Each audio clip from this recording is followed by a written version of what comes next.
Unit conversion. Unit conversion is a multi-step process that involves multiplication or division by a numerical factor, selection of the correct number of significant digit, and rounding. So this is often done to express measurements in units that are convenient and meaningful for a particular context. Like for example, converting distance from meter to kilometer or from inches to feet. So unit conversion is an essential skill in various fields such as science, engineering, construction, and everyday life, as it allows for consistent communication and comparison of measurements across different system of units. So, for sa today na to discussion natay tulo ka example ang ato solvan. Number 1 is 14 meters, i-convert nato siya into inches. Number 2, 30 miles per hour to kilometer per hour.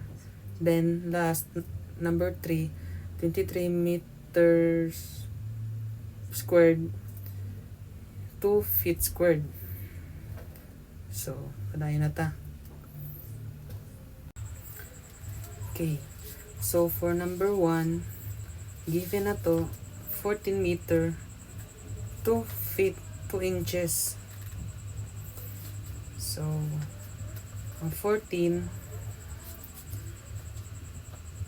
then ang equivalent sa 1 meter is 3.2808 feet. So, ang meter sa ubos ibutang para ma-cancel out. Then sa babaw ang 3.2808.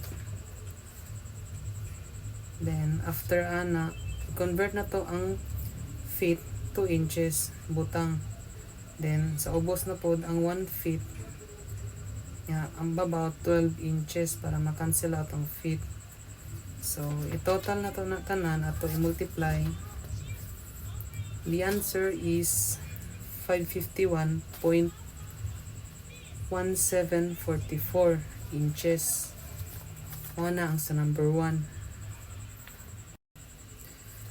Then, proceed na ta sa number 2. Number 2 is 30 miles per hour. I-convert na to 2 kilometer per hour. So, basic ra ni. Then, convert na ta 30.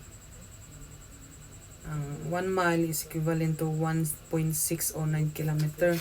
So, ang 1 mile at ibutang sa ubos para ma-cancel out ang mile. So, kilometer na lang ang mabilin. Then, proceed na to sa multiplication. Then, ang answer is 48.27 kilometer. Copy na to ang R. Kaya, may mausab. So, that's it.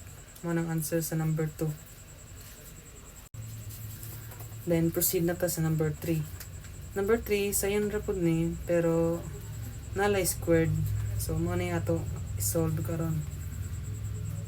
Same process sa number 1. 23 meters squared. Same magyapon sa ubos ang 1 meter. Then sa babaw 3.2808 feet. Then close parenthesis squared. So para simplify na, ako na lang gi-shortcut para madali.